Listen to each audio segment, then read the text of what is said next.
They say fairy tales were written for the lost. My story began where the fairy tales ended, not with a prince, but with a monster in a tailor-made suit who came not to rescue, but to claim. He didn't offer a glass slipper, he offered golden handcuffs. The October rain fell on Seattle like a curse. Cold, relentless droplets hammered against the warped window frame of our attic apartment, a percussive off-key rhythm that had become the soundtrack to my existence. The scent of damp rot and my father's cheap cigarettes clung to everything, from the threadbare carpet to the decaying fabric of my dreams.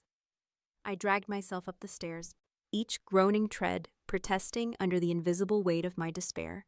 At 23, with an interior design degree gathering dust, I should have been sketching vibrant living spaces. Instead, I was trapped in a world of gray, working 2 jobs, one at a campus coffee shop, the other shelving books at the library, just to chip away at the mountain of debt my father, David Wilson, perpetually created. "Dad," I called, pushing open the peeling door. The room was shrouded in darkness, save for the weak, sickly glow of a street lamp filtering through the grimy window, casting long, distorted shadows on the walls. David was there, a shrunken figure, huddled in our lone armchair, his face gaunt in the gloom. An empty whiskey bottle lay on its side at his feet. His eyes, which once held such pride at my graduation, were now hollowed-out pits of nothingness. "Mia," he rasped, his voice a gravelly whisper. "You're home." I didn't answer, my gaze fixed on the coffee table. Amidst the usual clutter of losing lottery tickets and overdue bills, there was an envelope. It was thick, made of cream-colored parchment, and sealed with a dollop of crimson wax stamped with a roaring lion. It was terrifyingly out of place. My heart seized. This wasn't a utility bill. This was a summons from a world I pretended didn't exist. "What is this?" I asked, my voice trembling. My father flinched, refusing to meet my eyes. "It's nothing, kitten, just old business." Just then, a knock echoed through the small apartment. No, not a knock. It was a solid, authoritative bang, the kind that doesn't ask for entry but demands it. Each impact was a physical blow against my sternum. David jolted, the color draining from his face. "Don't open it, Mia," he stammered, naked terror in his eyes. "Please, whatever you do, don't." But we had no choice. The sound of metal clicking with professional precision replaced the pounding. Our flimsy lock gave way. The door swung inward. 3 men stood on the landing, their massive silhouettes blocking the dim hallway light. They wore impeccably tailored suits that cost more than my annual earnings. The 2 flanking the leader were built like brick walls, their faces as expressive as stone, but it was the man in the center who stole the air from my lungs. He wasn't just tall, he radiated an aura of absolute power. His jet-black hair was slicked back, revealing a high forehead and eyes. God, his eyes. They were the color of the ocean during a storm. A deep, turbulent blue, cold and fathomless, and dangerous. He was perhaps 30, with features so perfectly sculpted they looked cruel, like a Roman statue carved from unforgiving marble. A faint scar sliced through his left eyebrow, a subtle reminder that this beauty was forged in violence. David Wilson, the man's voice was a low, smooth baritone, laced with an accent I couldn't place, Italian perhaps. "You've missed our appointment." My father scrambled to his feet, swaying. "Mr. Ferraro, I wasn't expecting you personally. When a debtor not only ignores my calls, but has the audacity to use my assets for a wager," Bruno Ferraro said, his stormy eyes gliding dismissively over the room before landing on me. "I tend to take it as a personal invitation." He stepped inside, his movements possessing the fluid grace of a panther. The scent of his cologne, an expensive blend of sandalwood and leather, invaded the space, overpowering the familiar stench of failure. "Your assets," I found my voice, though it was barely a whisper. Those blue eyes pinned me in place, and I felt stripped bare. A ghost of a smile touched his lips. "Precisely. Your father used my name to secure a line of credit with the Romano family. He promised to double their money overnight. He lost, of course." He paused, closing the distance between us until he was only a few feet away. "And now the Romanos want his head. Unfortunate for them, David Wilson is my property until his debt is settled. And I," he said, his voice dropping to a menacing purr, "always protect my property." "How much?" I asked, already knowing the answer would destroy me. Bruno Ferraro held my gaze. $5 million. The number hung in the air, obscene and crushing. 5 million. It wasn't a debt. It was a death sentence. I'll pay it, I stammered, the words tasting like ash. Just give me time. I'll work, His laugh was a low, dark chuckle. Sweetheart, at your current wages, you would need approximately 300 years to clear the principal, to say nothing of the interest. He took another step, forcing me to crane my neck to look up at him. But I have no interest in your money. Then what do you want? He didn't answer immediately. His gaze swept over me, a cold, appraising look that made my skin burn and freeze all at once. I'm here to collect the collateral, he said slowly. Your father has no money. He has no assets of value, except for one. My breath caught in my throat. My worst fear was crystallizing before me. No, my father whimpered from behind me. Please, not her. Bruno ignored him, his focus entirely on me. He reached out, his long, elegant fingers brushing a stray strand of hair from my face. His touch was like a spark of ice and fire. From now on, Bruno Ferraro whispered, his voice both a promise and a curse, you are mine. The silence that followed his declaration was absolute, a heavy shroud smothering the room. Mine. The word echoed in the cavern of my mind, not as a proposition, but as a branding, as if I were a thing to be owned. The initial shockwave of fear began to recede, replaced by the hot, defiant surge of anger. I was not property. I was Mia Wilson. I took a sharp step back, breaking his touch. I'm not going anywhere, I said, my voice gaining a strength I didn't feel. This is a mistake. My father is an alcoholic. He doesn't know what he's saying. A single, perfectly sculpted eyebrow rose on Bruno Ferraro's forehead. A mistake? I have a contract, Mia, signed by him. It stipulates that in the event of default, he would surrender his most prized possession. When my men inquired as to what that was, he described his daughter in meticulous detail. His words were poison darts, each one finding its mark.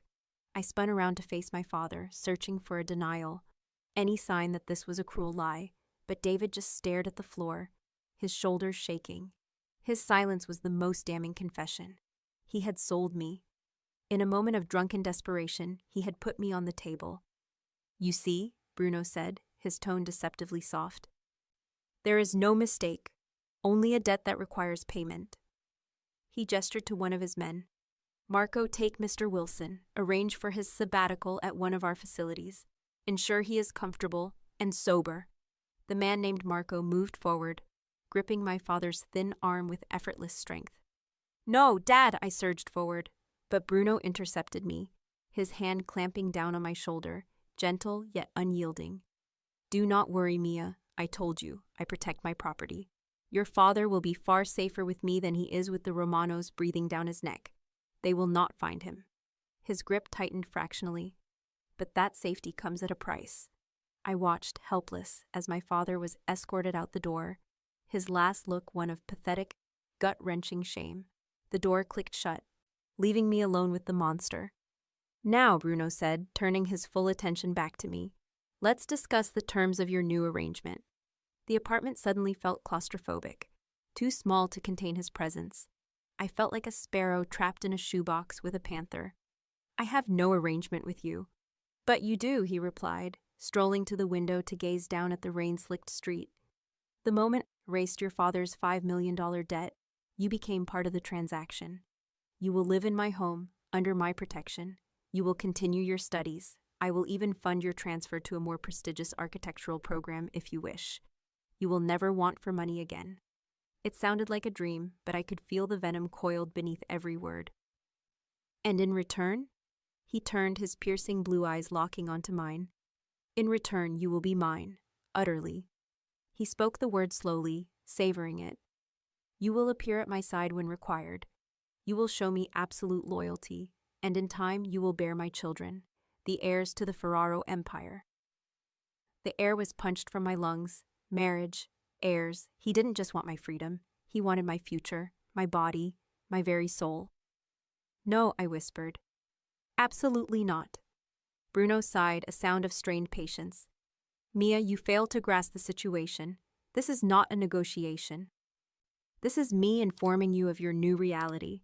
You have two paths. One, you walk out of this building with me now, and your father lives out his days in safety and sobriety. Two, he paused, the cold in his eyes intensifying. You refuse. I leave. The debt is reinstated. The Romano family will find your father in less than 24 hours. What they will do to him will be inventive. And after they are done with him, they will come for you to recoup their losses. And believe me, their plans for you do not include scholarships to prestigious universities. He had backed me into a corner with no escape. He painted a picture of hell and then offered me the key to a gilded cage. Tears of rage and helplessness burned my eyes. He stepped closer, using his thumb to gently brush a tear from my cheek. His skin was surprisingly warm. Don't cry, mia cara, he murmured, the Italian endearment slipping out. This is not the end of your world. It is the beginning of a new one. He leaned in, his lips brushing my ear, his warm breath a ghost against my skin. And in my world, the queen is always treated with reverence. His words were both a comfort and a threat. He didn't see me as just an object. He saw me as something more valuable, something to be elevated in his own twisted way. And somehow, that was more frightening than the threats. It suggested my captivity would not just be physical, but emotional. Get your things, he commanded softly. Only what is essential. You will have no need for these rags where you are going. I stood frozen, my mind a vortex of panic. The life I knew, a life of struggle, yes, but a life that was mine, was over. A new chapter was being written, not by me but for me, by this man with eyes the color of a tempest. And I didn't know if I would survive the first page. I moved with the numb, detached precision of a surgeon. My hands, which trembled just moments before, were now steady as I folded the few pieces of clothing I owned into a small canvas duffel bag. My sketchbook went in next, its pages filled with designs for dream homes I would never live in, followed by a worn copy of Pride and Prejudice and the small frame photo of my mother. I zipped the bag shut, the sound unnaturally loud in the suffocating silence. It was a pathetic collection, the sum of a life lived on the margins, but it was mine. I took one last look around the cramped apartment.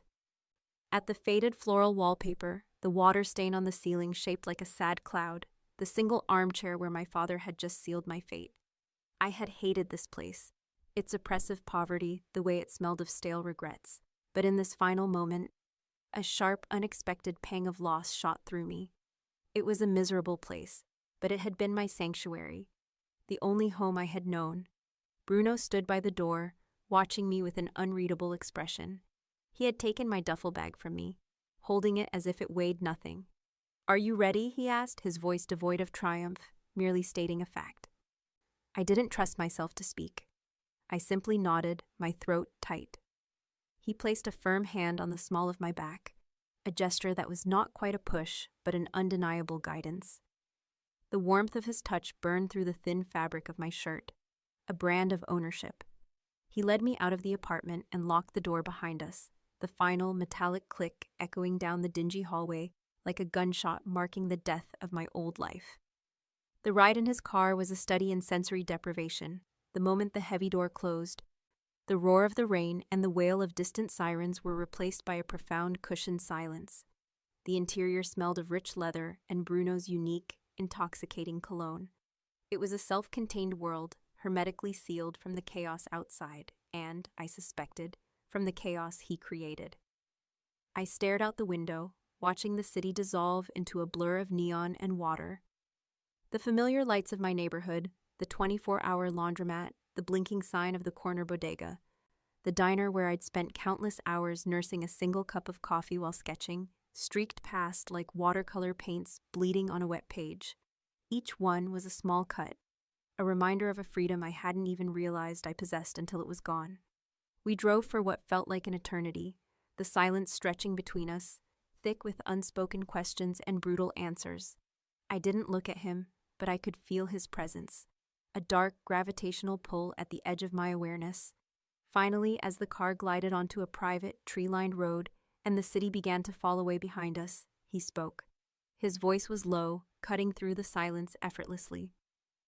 You are wondering if you made the right choice. It wasn't a question, it was a statement. My head snapped toward him. In the dim glow of the dashboard lights, his face was all sharp angles and shadows, his expression intense. You're wondering, he continued, his gaze fixed on the road ahead, if your father's life was worth your own. If you should have fought harder, screamed, run. You are calculating the odds, weighing the cost. I felt exposed, as if he had peeled back my skull and was calmly examining the frantic thoughts inside. How could you possibly know what I'm thinking? For the first time, he turned his head, and his stormy blue eyes met mine in the darkness. A faint, knowing smile played on his lips. Because, Mia, he said softly, I know what it feels like to sacrifice everything for family, and I know the price of regret. Now so will you. His words hung in the enclosed space of the car, a chilling epitaph for the life I was leaving behind. I had no reply. He was right. I was already drowning in the cost of my choice, and I hadn't even set foot in his world yet. The car continued on, leaving the last vestiges of the city's glow behind us.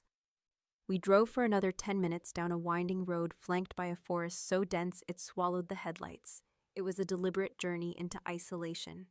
Finally, a set of colossal iron gates rose before us, topped with sharpened spikes. A lion's head, the same roaring beast from the wax seal, was forged into the center. It was the gate to a predator's den. A camera lens, invisible in the dark, scanned us, and the gate swung open without a sound. And then I saw his home. It wasn't a house. It was a fortress. My designer's mind, trained to see beauty in form and function, recoiled, and then, against my will, was captivated. I had expected an opulent, classic villa. Instead, what rose from the cliffside was a masterpiece of brutalist modern architecture.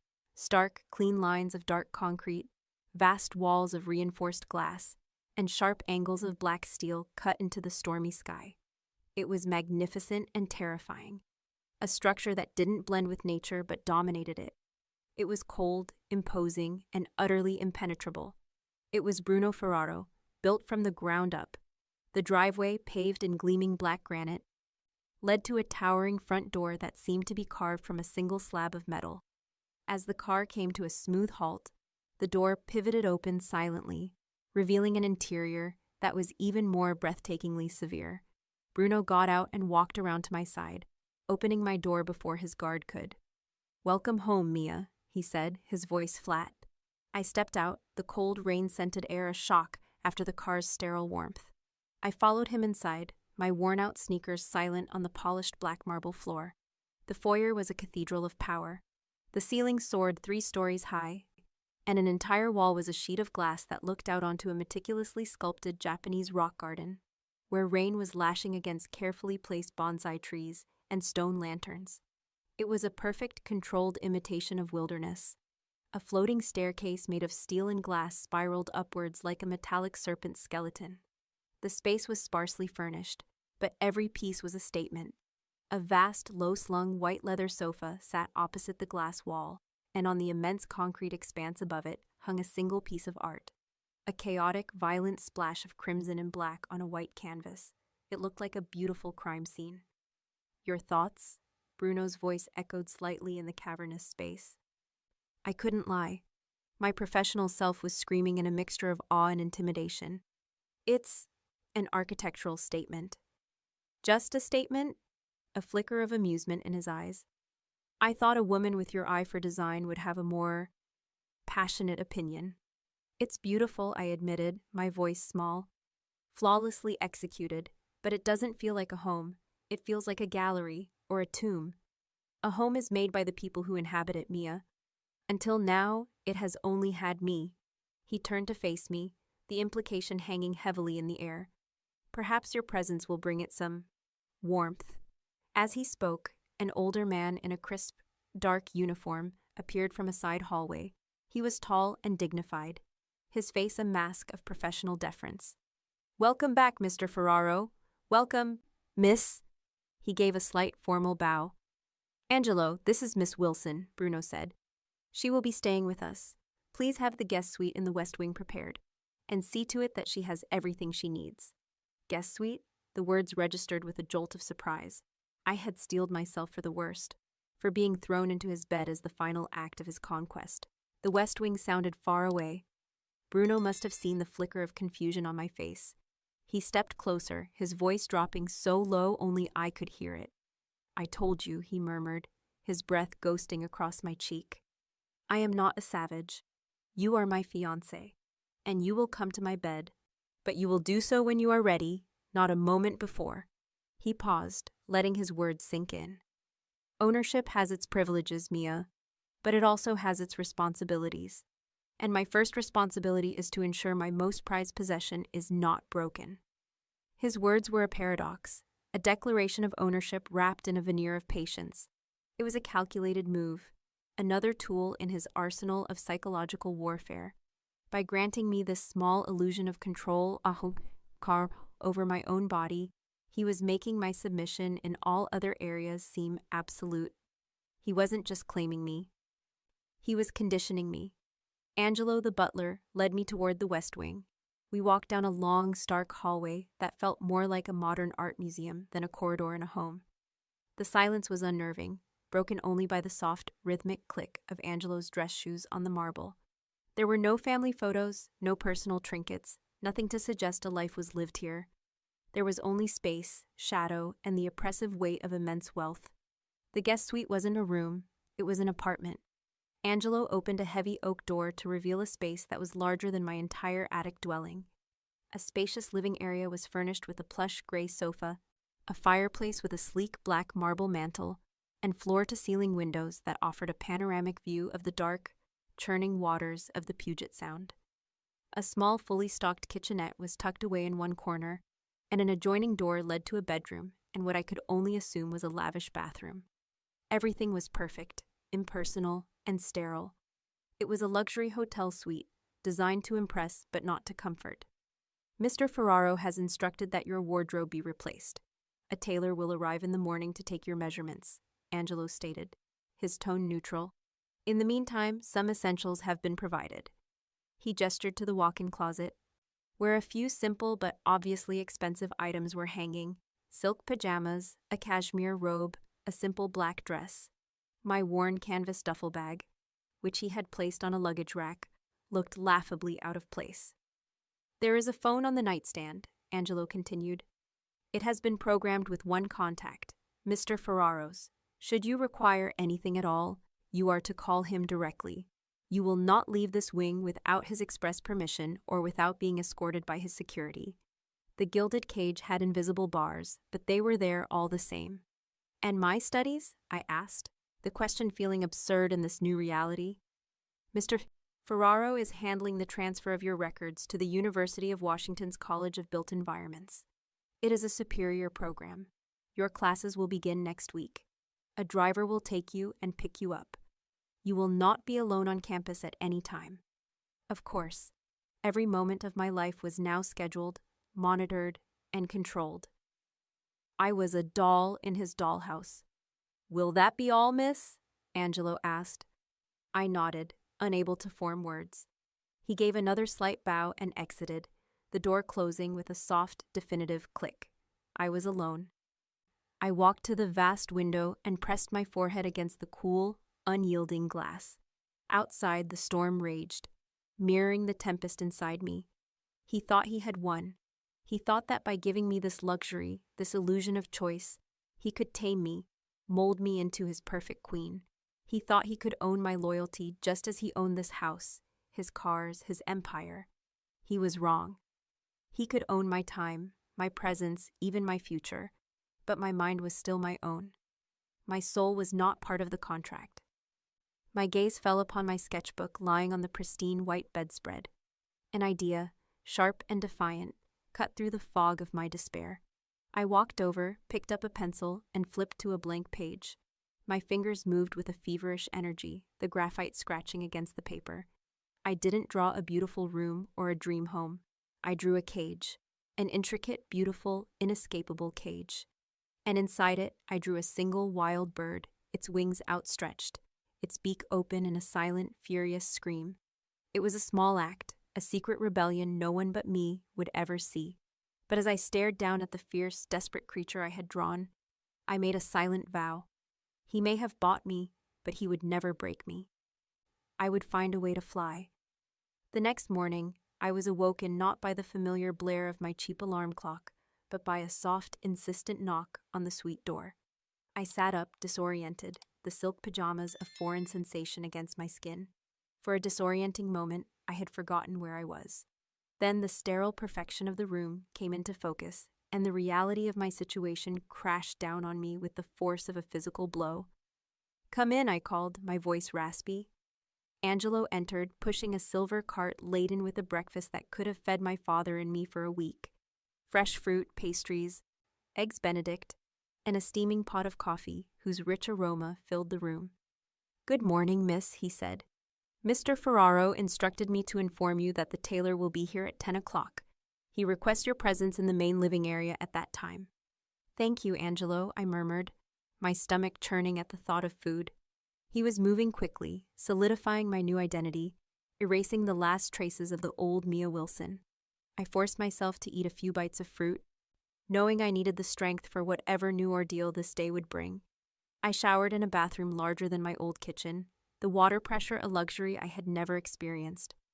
The water sluiced over my skin, but it couldn't wash away the feeling of being trapped, of being scrubbed clean of my own life. At precisely 10, I walked out of the west wing and into the cavernous main living area. Bruno was standing by the great glass wall, staring out at the garden. The morning sun, having broken through the clouds, streamed into the room, catching the faint scar on his temple. He was dressed in a simple, dark gray t-shirt and black trousers that fit him impeccably. Dressed down, without the armor of his expensive suits, he looked younger, more approachable, and somehow more dangerous. "Good morning, Mia," he said without turning. "Did you sleep well?" "I slept in a bed that cost more than my tuition," I retorted, unable to keep the edge from my voice. "It was very comfortable." He finally turned, a ghost of a smile on his lips. "I'm glad. Comfort is a priority." Standing a few feet away was a small, impeccably dressed woman with sharp eyes and a measuring tape draped around her neck. She looked at me with an expression of intense professional scrutiny. "Mia, this is Sophia," Bruno said. "She has been the Ferraro family's personal clothier for 2 decades. She will be creating a new wardrobe for you." Sophia stepped forward, her gaze sweeping over me. "It will be a pleasure, miss. You have a wonderful canvas to work with. Strong shoulders, a defined waist. We will create a look of understated elegance and power." I stood stiffly as she began her work, her hands cool and practiced as she took dozens of measurements, murmuring about fabrics and silhouettes in Italian to Bruno. I felt like a mannequin, a piece of clay being prepped for the kiln. They were discussing me as if I wasn't there, deciding on the image I would project to the world, his world, Bruno's queen. "Nothing too ostentatious, Sophia," Bruno instructed, his eyes never leaving me. "Classic, timeless pieces. Chanel, Armani, Dior. She needs to be able to command a boardroom and a ballroom with equal authority. And," he added, his voice dropping slightly, "something in emerald green. It will match her eyes when she's angry." His intimate observations sent an unwanted shiver down my spine. He noticed everything. After Sophia left, a dizzying array of fabric swatches and design sketches left behind, Bruno gestured toward the white leather sofa. "Sit." I remained standing. "I prefer to stand." He sighed, a faint hint of exasperation. "Mia, this will be much less painful if you stop fighting me on every small thing. This is your life now. The sooner you accept it, the sooner you can find your place in it." "My place? My place is as your prisoner." "My fiancé," he corrected calmly, "and soon my wife. You are not a prisoner. You are the most protected woman in the city." He picked up a thick file from the coffee table. "This is everything on your father's finances. The real ones. Every bet, every crooked loan, every dollar he squandered. I had it compiled for you. I want you to know the truth. I have never lied to you about the depth of his debt." He pushed the file toward me. I stared at it, the physical proof of my father's betrayal. "I am not your enemy, Mia," he said, his voice surprisingly gentle. "Your father's addiction was the enemy. The men who prey on weakness, men like the Romanos, are the enemy. I am your solution." I looked from the file to his face, at the man who spoke of himself as a solution, while holding the keys to my cage. And in his stormy blue eyes, I saw a flicker of something I hadn't seen before. Not just control, not just possession. It was a deep, unsettling loneliness, the same loneliness I had seen in my own reflection for years. And in that shared, silent darkness, I felt the first, terrifying thread of connection to my captor. His words and the look in his eyes left me defenseless. He had expertly dismantled my anger, leaving behind a confusing mix of resentment and a strange, unwelcome flicker of gratitude. He was right. The loneliness in him was a mirror to my own, a shared void forged in the crucible of family betrayal. It was a terrifying bond, one I had no desire to explore, but could no longer deny. I spent the next hour poring over the file he'd left me. It was worse than I could have imagined. Page after page of spreadsheets, bank statements, and IOUs from shadowy lenders detailed my father's descent into hell. It wasn't just gambling, it was a systematic self-destruction. He had cashed out his small retirement fund, taken out second and third mortgages on a property he no longer owned, and borrowed against my future with a gambler's desperate, misplaced optimism. The $5 million figure wasn't an exaggeration. If anything, Bruno had rounded down. Seeing it all laid out in black and white was profoundly painful. Each transaction represented a lie he had told me, a meal I had skipped, a shift I had taken when I should have been studying. For years, I had been pouring water into a bucket with no bottom. Bruno hadn't created my prison. He had just changed its architecture. I was staring at a copy of a promissory note, bearing my father's shaky signature, when Bruno re-entered the room. He had changed into a dark, perfectly fitted suit that seemed to absorb the light around him. "Enough," he said, his voice gentle as he closed the file. "You've seen the truth. Now put it away. Dwelling on the past is a luxury we don't have." He placed a long, flat box from what I recognized as a high-end jeweler on the table. "We're going out tonight. Wear this." I stared at the box, then back at him. "Going out? Where?" "I own a restaurant downtown, Il Leone. It is neutral territory. My capos and their wives will be there. It's time they met you." It wasn't a date, it was a presentation. He was unveiling his new acquisition. "I am not a show pony, Bruno." "No," he agreed, then, his gaze intense. "You are not, you are a queen, and it is time your court saw you. Be ready at 8. He left without another word. His orders were absolute. Back in my suite, I found the emerald green dress laid out on the bed. It was a masterpiece of simple, devastating elegance, a floor-length sheath of heavy silk that shimmered like liquid jade. When I put it on, I barely recognized the woman in the mirror. The dress clung to my body, creating a silhouette that was both powerful and feminine. My hair, which I usually tied back in a simple ponytail, was now styled in soft waves by a woman who had appeared as silently as a ghost while I showered. My face, expertly made up, looked older, more defined. My eyes seeming larger and greener, just as he'd predicted.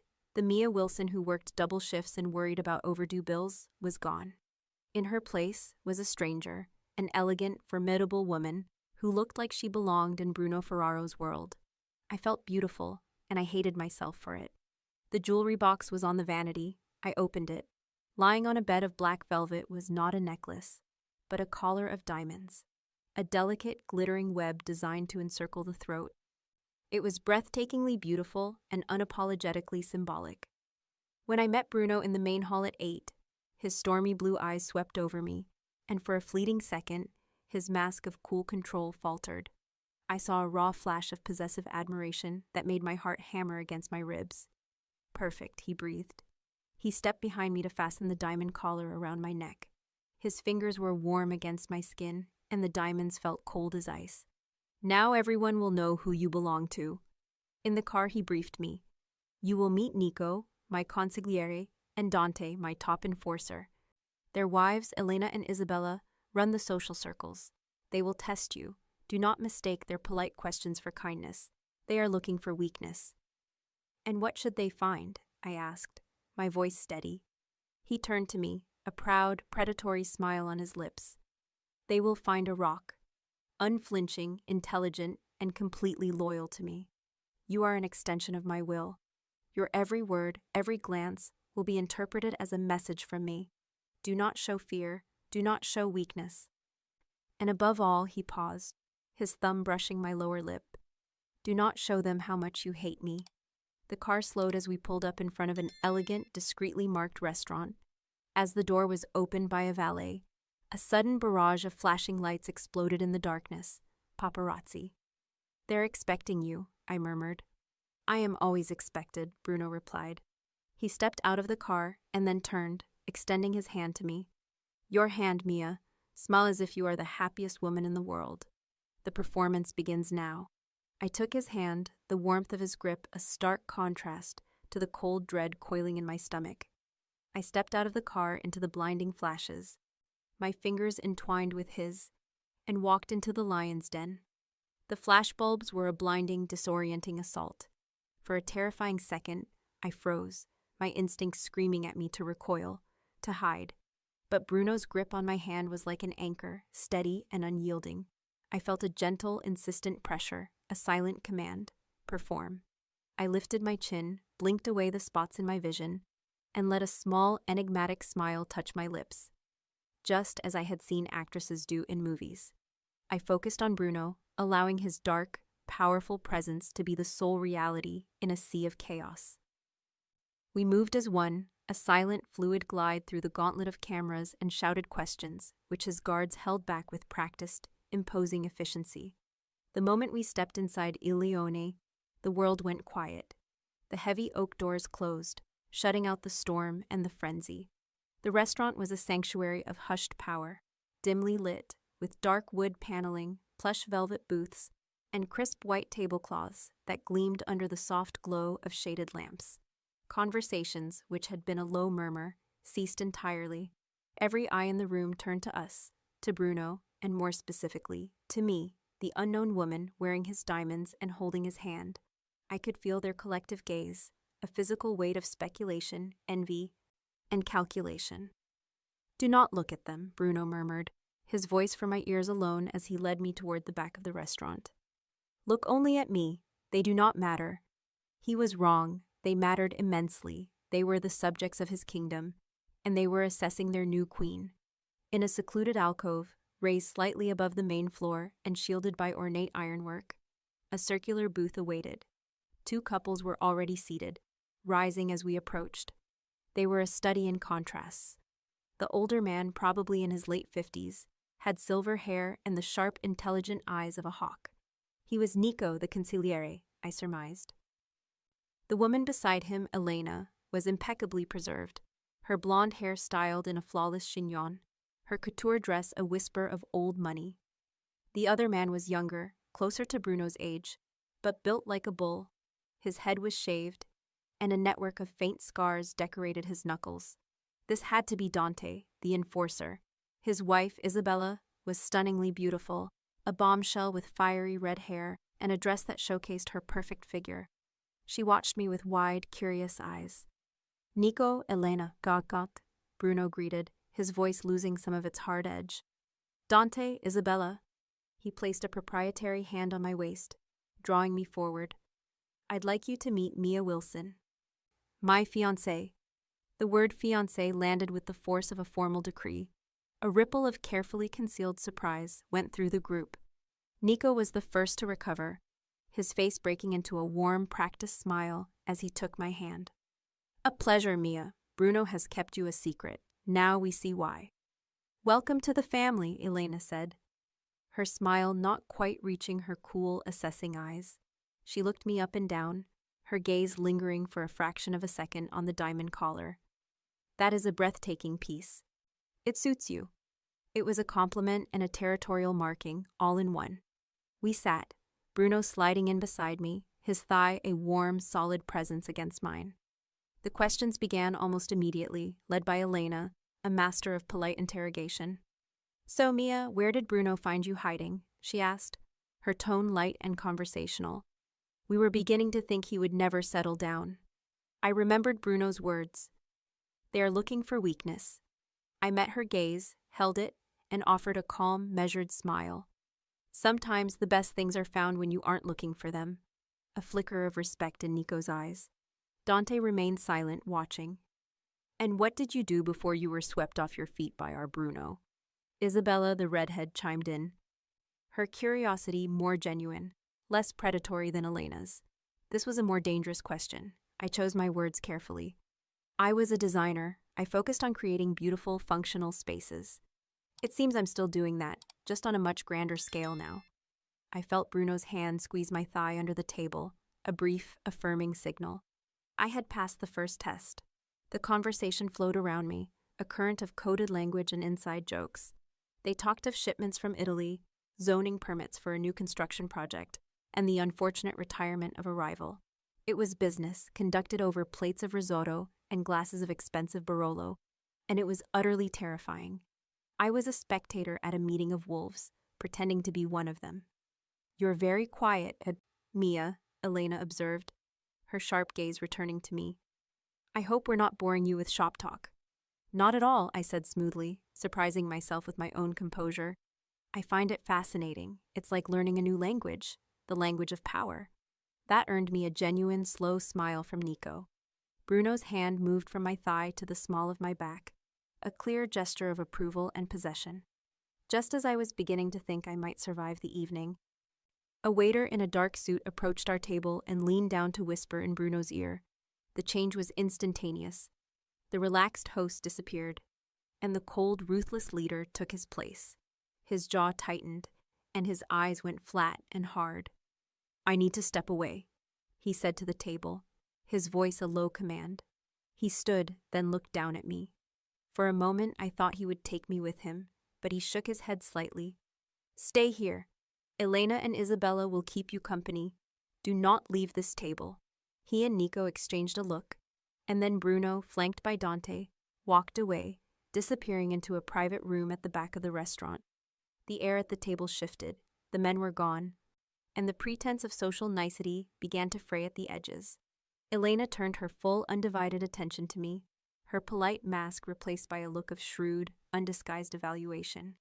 So, she said, her voice dropping to a confidential, conspiratorial tone, now that the men are gone, let's talk honestly. Tell me, Mia, who were you really before you became one of us? Elena's question hung in the air, sharp and precise as a scalpel. The thin veil of pleasantry was gone, and I was left exposed under the clinical, assessing gaze of the two women who navigated this treacherous world with practiced ease.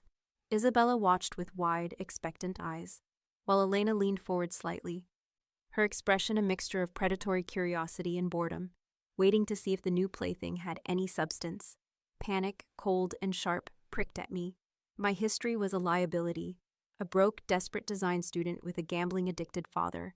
That was not the story of a queen. It was the story of a victim, and they would smell the weakness on me like blood in the water. I could lie, invent a more palatable past, but I had a feeling Elena could spot a lie from a mile away. I remembered Bruno's instruction. They will find a rock, not a pebble that gets washed away, but a rock that stands against the tide. So I didn't flinch, I didn't look away. Instead, I mirrored Elena's posture, leaning forward to create our own small circle of conspiracy. I let a slow, knowing smile touch my lips. Honestly, Elena, I began, my voice a low, confidential murmur. I was someone who was constantly underestimated. I held her gaze, letting the words sink in. I imagine you know exactly what that feels like. The effect was instantaneous. The predatory glint in Elena's eyes faltered, replaced by a flicker of surprise, and then something else entirely, respect. She had expected fear or evasion or a clumsy lie. She had not expected an equal. I hadn't just answered her question. I had turned it into a statement of solidarity, a subtle acknowledgement of the strength required for women like them to survive and thrive in the shadows of powerful men. Isabella let out a small, appreciative laugh, breaking the tension. Oh, I like her, she declared, raising her wine glass to me in a silent toast. Elena leaned back in the booth, a slow, genuine smile finally gracing her perfectly painted lips. The test was over. I had passed. Underestimated, she mused, taking a sip of her wine while studying me over the rim of the glass. Yes, I know the feeling well. She set her glass down, her expression turning serious. Some advice, Mia. In this life our men have chosen for us. There are two kinds of women: decorations and weapons. The decorations are beautiful, admired, and eventually they get replaced when a newer model comes along. Her gaze was sharp as a diamond. The weapons endure. They are respected, valued, and feared. Bruno did not choose you to be a decoration. Never let him or anyone else forget you are a weapon. The brutal honesty of her words was both chilling and liberating. She wasn't just offering advice. She was offering me an alliance, an entry into the silent, powerful sisterhood that existed beneath the surface of their gilded lives. Just then the men returned. The shift in atmosphere was immediate. Bruno's face was a cold granite mask, and Dante's presence seemed to suck the warmth from the air. Whatever problem had called them away was serious. Bruno's eyes immediately found mine. He took in the scene, the easy posture between me and the other two women, the empty wine glasses, the absence of tension. And I saw a flicker of surprise in his expression. He knew what he had left me to face. He saw that I had not only survived, but I had won. He slid into the booth beside me, his hand finding my back in a gesture that was both possessive and, for the first time, felt strangely protective. He didn't ask what had happened. He didn't need to. He simply gave me a nearly imperceptible nod, a silent acknowledgement of my victory. "It's time to go," he announced to the table. The ride home was cloaked in a heavy silence, but it was different from before. It was no longer the tense silence between a captor and his captive, but the charged silence between partners who share a dangerous secret. As the car pulled through the massive gates of the estate, and the fortress I now called home came into view, I didn't feel the same despair as before. I felt a strange, cold sense of purpose. As we walked through the silent, cavernous foyer, Bruno stopped me, turning me to face him under the dim light.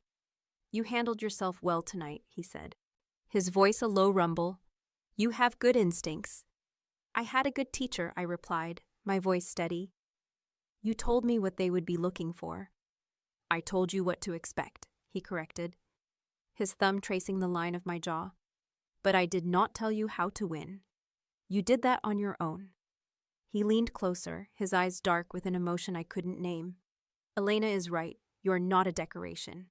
He paused, and the grim mask from the restaurant returned. "Which is good, because I'm going to need a weapon." My heart began to hammer against my ribs. "What happened, Bruno? What was the problem at the restaurant?"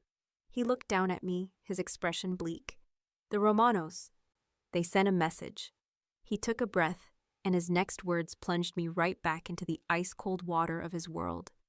"It seems your first official duty as my fiancé," he said, his voice flat and devoid of emotion, "will be to attend a funeral." The word hung between us in the vast, silent foyer. Funeral. It was a cold, hard stone dropped into the churning waters of my confusion, sinking straight to the bottom. My brief, fragile victory at the restaurant evaporated, replaced by a chilling dread. The social games were over. Hey. This was the reality of the language of power Elena had spoken of, a language punctuated by death. "Whose funeral?" I asked, my voice barely a whisper. My mind spun with horrific possibilities. Was it one of the men I had just met? Dante? Nico? "No one you know," Bruno said, his tone dismissive as he began walking toward the grand staircase. "A man named Antonio Rossi. He owned a shipping depot at the port. He was under my protection." "Was?" "The Romanos wanted his depot. He refused to sell, so they made him a permanent offer." The casual cruelty in his words made my stomach clench. A man was dead. A life extinguished over a piece of property, and Bruno spoke of it as a mere business transaction. "And you expect me to go to the funeral of a man I've never met?" He stopped on the third step and turning to look down at me. His height advantage, amplified by the stairs, made him seem colossal, his shadow falling over me. "I don't expect it, Mia. It is required." Antonio was our people. His death was a message sent directly to me, a challenge to my authority. When the head of the family attends the funeral, it shows respect. When his fiancée stands beside him, it shows the future. It shows stability. It shows that our line will continue, unbroken and unintimidated. Our line will continue. He was talking about the baby. My unborn child was already a pawn in his dynastic games. "It shows," he continued, his voice dropping to a low, dangerous growl, "that for every man they take from me, there will be a reckoning. Your presence there is not about mourning, Miyakara. It is a promise of war." He turned and ascended the stairs, leaving me alone in the echoing silence of the hall. I felt cold, a deep, soul-chilling cold that had nothing to do with the temperature of the room. I was no longer just an unwilling fiancé. I was being drafted as a soldier. Sleep did not come that night. I lay in the enormous, empty bed, the silk sheets feeling like a shroud. The luxury of the suite felt obscene, a mockery of the life that had been so violently ended. I thought of Antonio Rossi. Did he have a wife, children? Did he enjoy the rain or the taste of coffee in the morning? He was a name, a piece on Bruno's chessboard, but he had been a man. And now he was gone. My complicity felt like a stain on my soul. The next morning, Angelo did not bring breakfast. He brought a black garment bag. Inside was a dress of heavy black wool, impeccably tailored, severe in its simplicity. With it were black leather gloves and a pair of understated pearl earrings. Sophia, the tailor, had anticipated the need. Of course she had. In this house, even grief was a bespoke affair. As I dressed, I felt a chilling transformation. This was another costume, another role. Yesterday, the elegant fiancé. Today, the grieving matriarch in waiting. Each piece of clothing was a layer of armor, hiding the terrified girl underneath. I found Bruno waiting for me by the front door. He was in a dark suit, his face carved from stone. He watched me descend the staircase, his eyes taking in the entire picture I presented. "Who was he, Bruno?" I asked as I reached the bottom step, my voice cold and steady. He seemed surprised by the directness of my question. He was a good earner, loyal, started as a dock worker and built his own company. He worked with us for 15 years. Did he have a family? I pressed, needing to know, needing to see if there was any humanity left inside the monster. His gaze didn't waver. "Yes, a wife, 2 children, a boy and a girl." "And what happens to them now?" "They will be taken care of," he said, his voice flat and absolute. "The family provides for its own. His wife will receive his earnings for the rest of her life. His children's education will be funded through any university they choose. That is the rule. The Romanos broke the rule by making a wife a widow and children fatherless. That is why they will pay." He wasn't speaking of vengeance. He was speaking of justice, a brutal Old Testament form of it. An eye for an eye, a life for a life. He held out a small netted hat with a black lace veil. "It is time." I took the veil, my fingers brushing his. The fabric was delicate, but it felt as heavy as a death sentence. As I lifted it to my head, our eyes met. "Today you are not a designer or a student," he said, his voice a low command. "You are not my fiancé. You are the face of House Ferraro. You are the embodiment of my wrath. When they look at you, I want them to see the future, and I want them to be afraid of it." The church was cold. A deep stone-cold chill seeped from the marble floors and towering Gothic arches, a cold that had nothing to do with the autumn air outside. It was packed with people dressed in black, a somber sea of expensive suits and veiled hats. The air was thick with the cloying scent of lilies and the metallic tang of unspoken threats. Every whispered condolence, every shared glance, was layered with a dozen different meanings. This was not a place of grief. It was a theater of power. Behind my veil, I kept my expression serene and my posture perfect. Just as Bruno had instructed, I was a statue of regal sorrow. His hand rested permanently on the small of my back, a constant grounding pressure. We were a united front, the king and his chosen queen, paying respects and issuing a silent declaration of war. We approached the open casket. I forced myself to look at the face of Antonio Rossi. He had been a man in his prime, with a kind face that was now a waxy, unnatural mask. A single small hole marred his forehead, a brutal punctuation mark to his life's story. I felt a wave of nausea, but I fought it down, my hand instinctively going to my still flat stomach. His widow, a small woman swallowed by her black dress, stood beside the casket. Her eyes were red-rimmed but tearless. When she saw us, I braced myself for a look of hatred, of accusation. After all, it was our world, Bruno's world, that had done this to her husband. Instead, she took my gloved hand in both of hers. Her skin was cold as ice. "Thank you for coming, Miss Wilson," she whispered, her voice surprisingly steady. "Antonio? He was very loyal to Mr. Ferraro. He would be honored." She looked from me to Bruno. "He would be relieved. Your presence means this will not go unanswered." Her words struck me harder than any accusation could have. She wasn't looking for comfort. She was looking for vengeance. In this world, justice didn't come from the police or the courts. It came from the very men who perpetuated the violence. She was looking at me, at the child I was secretly carrying, and seeing the continuation of the only justice she knew. I was the symbol of her husband's bloody redemption. It was the most profoundly disturbing moment of my life. As we turned away, I saw him. Across the aisle, standing near a pillar, was a man watching us with undisguised contempt. He was handsome in a slick, cruel way, and he wore a suit that was just a little too flashy. He gave Bruno a slow, insolent smirk. "Riccardo Romano," Bruno murmured, his voice a low growl. "The oldest son, he has no honor. Coming here is a desecration." Riccardo's eyes left Bruno and settled on me, a slimy, possessive gaze that made my skin crawl. He was undressing me with his eyes, but it wasn't with desire. It was with the cold calculation of a man assessing a prize he intended to steal. I felt Bruno's hand on my back tighten, his knuckles pressing into my spine. A silent, territorial warning. The funeral was a blur after that. I was on autopilot, a perfect doll playing her part. But I would never forget the widow's cold hands, or Riccardo Romano's predatory smirk. These were the two poles of my new world, the victims who prayed for vengeance, and the monsters who promised it. "You could have refused her," I said, the words breaking the heavy silence in the car on the way back to the estate. Bruno stared out the window, his jaw tight. "Refused who?" "Mrs. Rossi, her gratitude. You could have told her that vengeance wouldn't bring her husband back. You could have offered her peace."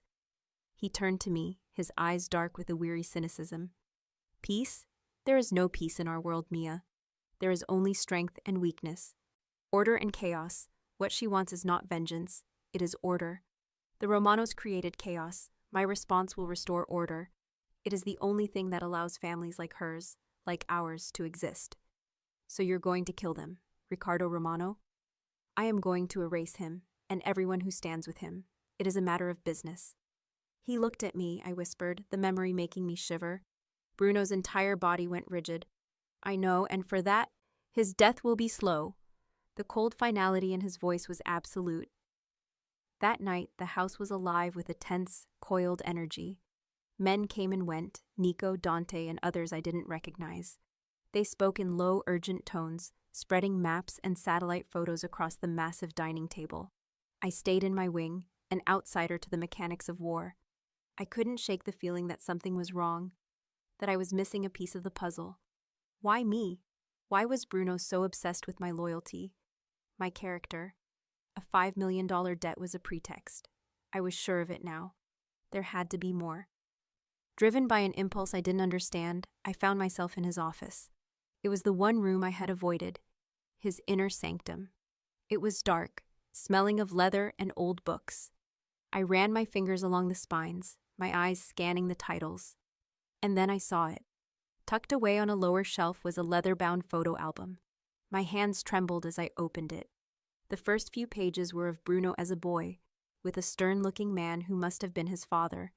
But then I turned a page, and my breath caught in my throat. It was a photo of a young woman with a radiant smile and kind eyes, holding hands with a much younger David Wilson, my father, looking happy and carefree. Standing beside them was Bruno's father, but it was the woman who made my heart stop. It was my mother. I sank into the leather chair behind the desk, the album clutched in my hands. It didn't make sense.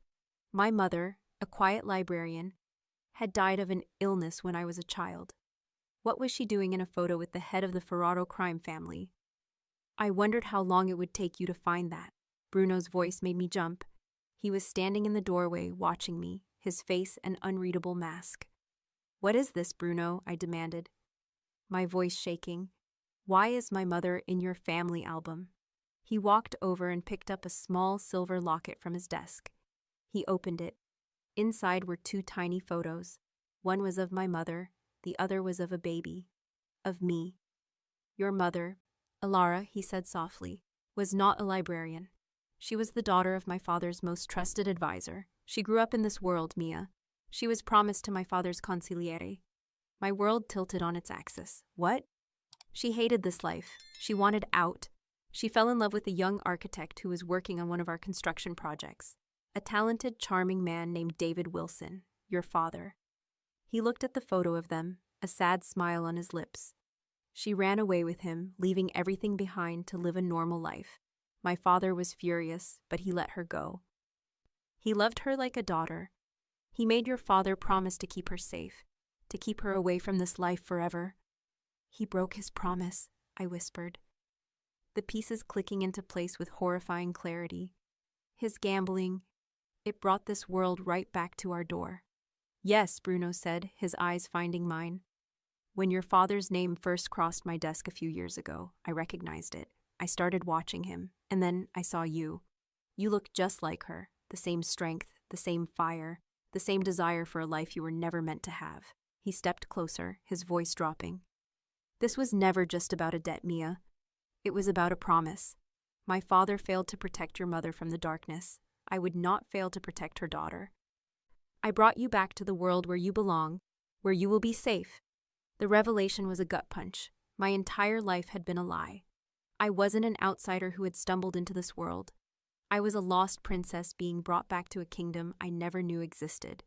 And my captor wasn't a stranger who wanted me for his heir. He was a man bound by a legacy of guilt, trying to right a past wrong in the only way he knew how, with possession and control. The knowledge changed everything. The lines between captor and savior, monster and protector, blurred into an incomprehensible gray.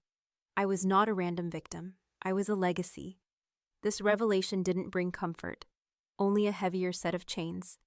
I was bound to him not just by a contract, but by history. In the days that followed, an uneasy truce settled between us. Bruno was consumed with his war council, planning his strike against the Romanos. I was a ghost in the fortress, wrestling with the ghost of my mother and the truth of my own identity. The attack came when I least expected it. Bruno and his men, including Dante, were gone, having left for what I assumed was the first move in their war. I was in the library, a vast 2-story room filled with the comforting scent of old paper, sketching in my book, a desperate attempt to hold onto a piece of myself. Angelo was the only other person in the main house. I heard the first sound, a soft metallic thud, from the direction of the main hall. Then silence. It was the quality of the silence that set my teeth on edge. It wasn't the usual quiet of the house. It was a dead, listening silence. My heart began to pound. I crept to the library door and peered out. Angelo was lying at the bottom of the grand staircase, a dark pool spreading from beneath his head. Standing over him were 2 men in black, holding silenced pistols. My blood ran cold. They had bypassed the estate's security. There must have been another traitor. I backed away from the door, my mind racing. The panic room was in Bruno's bedroom, on the other side of the house. No chance. The phone in my suite was my only link to help, but the library had its own old-fashioned landline on the main desk. I ducked behind a towering bookshelf as I heard them enter the library, their footsteps soft on the Persian rug. "Find her," a voice whispered. "Riccardo wants her alive and unharmed." It was Riccardo Romano. He had sent them for me. I crawled on my hands and knees, keeping the rows of books between me and them. My designer's mind, which had once planned beautiful spaces, was now frantically mapping out sightlines, exits, and hiding places. The library was my design. I had helped Bruno reorganize it. I knew its secrets. There was a rolling ladder on a track that ran along the main bookshelf wall. At the far end, near the fireplace, was a service button to call the kitchen. It was meant for ordering drinks. Now it was my only hope. If I could get to it, it might trigger a silent alarm in the main security hub, where the rest of the guards were stationed. One of the men was moving down the aisle parallel to mine. I could see his shadow growing longer. I had seconds. With a surge of adrenaline, I darted out from behind the shelf, scrambled up the rolling ladder, and slammed my hand on the service button just as the man rounded the corner. He raised his gun, his eyes wide with surprise. I did the only thing I could think of. I kicked the heavy ladder away from the wall. With a groan of metal, the top wheels dislodged from the track, and the massive wooden ladder tipped, crashing down toward him with the force of a falling tree. He shouted as he jumped back. But he wasn't fast enough. The ladder caught his leg, and he went down with a sickening crack of bone. The other man started firing, bullets tearing through priceless antique books, sending paper shrapnel everywhere. I scrambled behind the massive oak desk, my heart hammering. I had bought myself moments, nothing more. He was coming around the desk, his gun raised. I was trapped. Suddenly, the library's double doors burst open. It was Dante. His face was a mask of cold fury. In a blur of motion, he fired twice. The man who was advancing on me crumpled to the floor. Dante didn't even glance at him. His eyes were on the first man, who was trying to crawl away, his leg bent at an unnatural angle. Dante walked over, put his gun to the man's head, and ended it. The silence that descended was absolute, broken only by my ragged breathing and the smell of cordite. Dante knelt beside me. "Are you hurt, Mia?" he asked, his voice rough with concern. I shook my head, unable to speak. Just then, Bruno stormed in, his face pale with terror. He saw the bodies, the destruction, and then he saw me, huddled behind his desk. He was across the room in a second, pulling me into his arms, crushing me against his chest. "Mia, Dio mio, Mia." He was speaking in frantic Italian, his hands running over my head, my arms checking for injuries. I didn't resist. I wrapped my arms around his neck and held on, burying my face in his shoulder as the adrenaline gave way to violent, full-body tremors. I had faced death, and I had survived. He held me until the shaking stopped, murmuring reassurances in my ear. When he finally pulled back, he looked at my face, then at the carnage around us, and then back to me. His eyes were filled with a raw, terrifying mixture of relief, fury, and something that looked like awe. "Dante told me what you did," he said, his voice thick. "The ladder." I just nodded. "I leave you alone for 2 hours," he said, a shaky laugh escaping his lips, "and you redecorate my library with bodies." He pulled me close again, his lips finding my forehead. "I told you that you were a weapon." In that moment, holding on to him amidst the wreckage, I knew the choice had been made for me long ago, but for the first time, I made it for myself. This violent, dangerous man was my protector. This house of shadows was my home. And his war was now my war.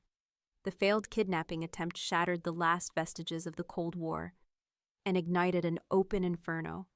The Romanos had broken the ultimate rule. They had attacked the family home. They had attacked Bruno's chosen woman. There was no going back. That night, the War Council convened not in the formal dining room, but in Bruno's office. The mood was grim. This time, when Bruno gestured for me to take a seat at the table beside him and Nico, no one questioned it. I was no longer a guest. I was part of the command structure. They laid out blueprints of the Romanos' main compound, a fortified warehouse complex near the industrial shipyards. "Ricardo is holed up in there," Nico said, pointing to the central building. "He has at least 50 men. The walls are reinforced concrete, one way in, one way out. A frontal assault would be a suicide mission." For an hour they debated strategies, each one bloodier and more desperate than the last. I listened, my mind working, analyzing the blueprints not as a strategist, but as a designer. I saw not a fortress, but a building, with systems, flows, and weaknesses. "What's this?" I asked, my finger tracing a thin blue line on the plans that ran beneath the main warehouse. "It's marked as a decommissioned sewer main." Nico nodded. "It is. It was sealed with concrete on both ends a decade ago when the city upgraded the system. It's a dead end, useless." "Maybe not," I said, my mind racing. I looked at Bruno. "When I was in college, I did a thesis on urban renewal projects in industrial zones. I studied these shipyards. That sewer main wasn't just sealed. The city regulations at the time required them to install emergency ventilation shafts to the surface to prevent gas buildup. They should be here, and here." I pointed to 2 spots on the map, one outside the compound's perimeter and one directly in the center of the main warehouse's storage floor. A dead silence fell over the room. Nico stared at the blueprints, then at me, his hawk-like eyes wide with a new respect. "Find the city archives," Bruno commanded to one of his men, his eyes locked on me with a fierce, burning pride. "Confirm it, now." An hour later, it was confirmed. The ventilation shafts existed, hidden under maintenance grates, forgotten by everyone except a former architecture student. I had just given them a secret back door into an impregnable fortress. The plan was set for the following night. It was a high-risk infiltration mission. Dante would lead a small team through the sewer tunnels to secure the inside, while Bruno led the main force in a diversionary attack at the front gate. The hours leading up to the assault were the most tense of my life. Bruno found me standing before the great glass wall, watching the city lights twinkle in the distance. He came to stand behind me, his arms wrapping around my waist, pulling me back against his chest. "You should be in the panic room," he said, his voice a low rumble against my ear. "My place is here," I replied, leaning back into his embrace. "Waiting for you to come home." He was quiet for a long moment. "I have never felt this way before," he admitted, his voice raw. "About anyone. This fear, losing you, it would destroy me, Mia." "Then don't lose," I whispered, turning in his arms to face him. I reached up and touched the scar on his temple. "Come back to me, Bruno. Come back to us." His eyes widened as my meaning sank in. His gaze dropped to my stomach. "Us?" I nodded, a tear tracing a path down my cheek. "I'm pregnant." For the first time since I had met him, Bruno Ferraro looked completely undone. A storm of emotions, shock, terror, joy, awe, warred on his face. He sank to his knees before me, his hand, large and calloused, resting with impossible gentleness on my stomach. "Mio erede," he breathed. "My heir. A child, our child." He looked up at me, his stormy eyes shining with unshed tears.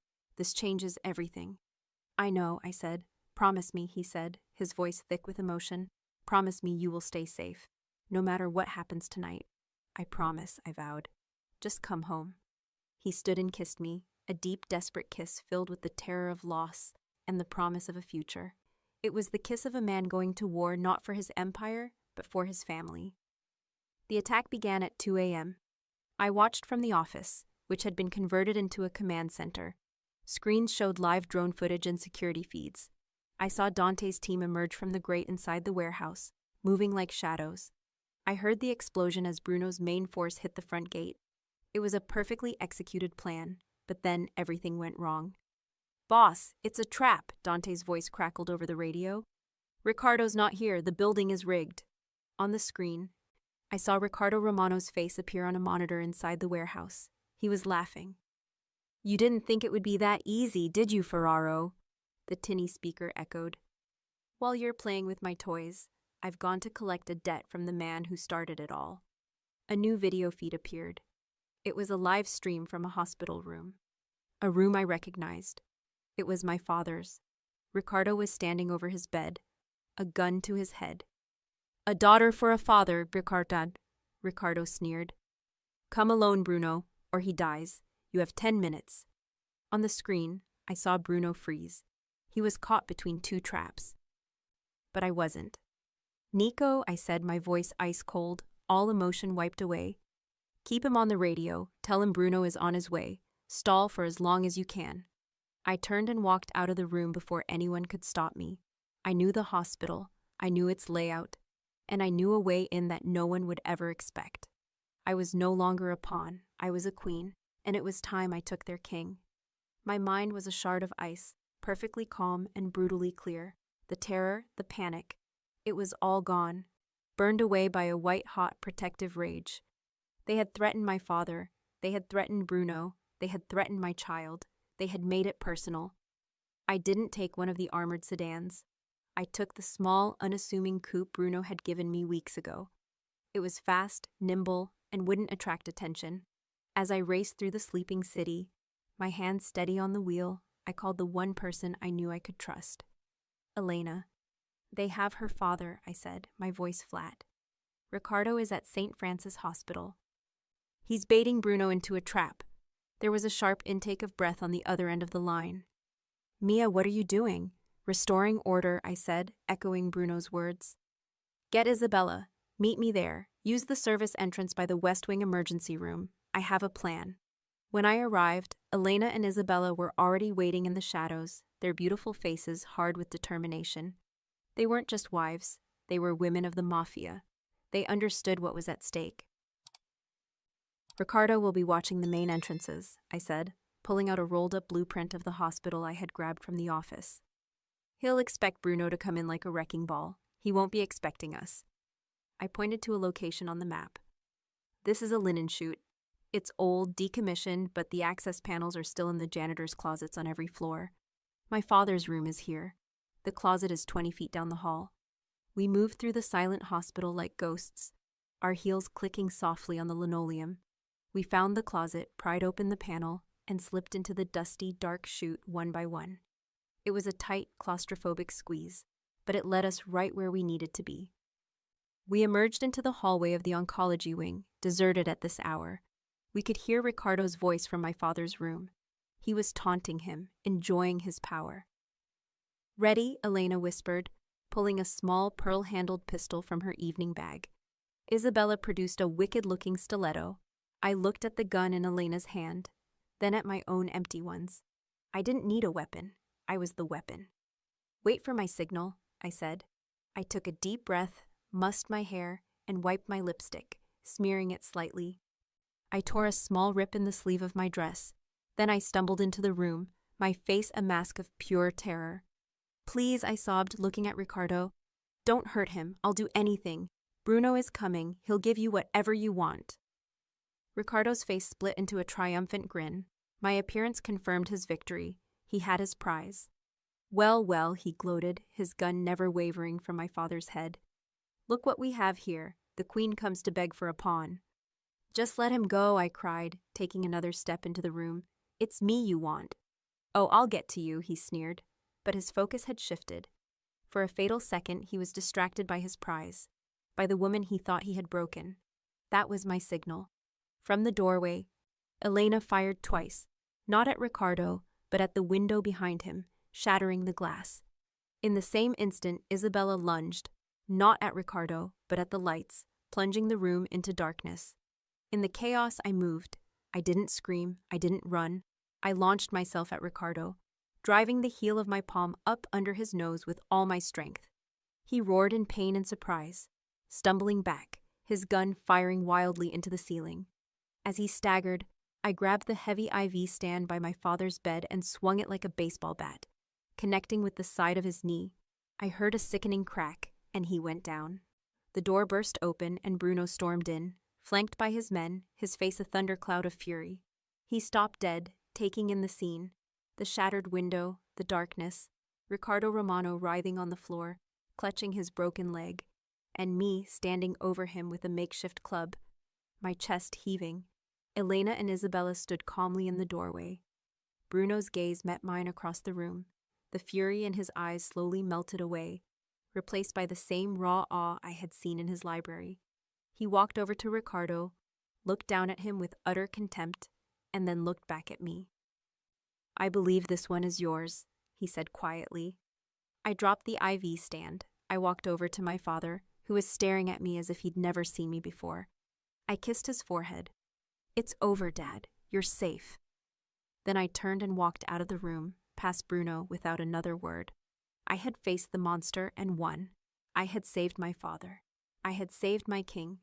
The house was different. Sunlight streamed through the great glass wall, illuminating the specks of dust dancing in the air.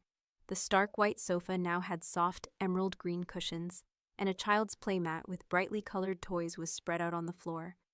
The house had found its warmth. It had found its life. I stood by the window holding our son, Marco, named not for the traitor, but for the loyal man Bruno's grandfather had been. He had his father's stormy blue eyes, but my smile.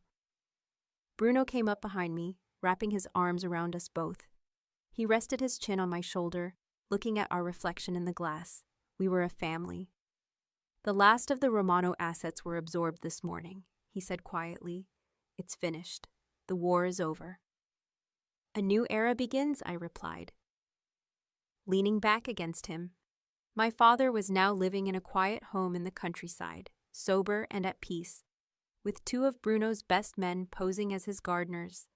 Elena and Isabella had become my closest confidants, a formidable trio that held the social fabric of Bruno's empire together with iron fists in velvet gloves. Bruno's world was still dark, still dangerous. But it was no longer just his world. It was ours. I had not just survived his cage. I had redesigned it. I had brought light into the shadows, forged alliances, and proven that the greatest weapon was not a gun, but a mind that refused to be broken. He had been the monster who came to claim me.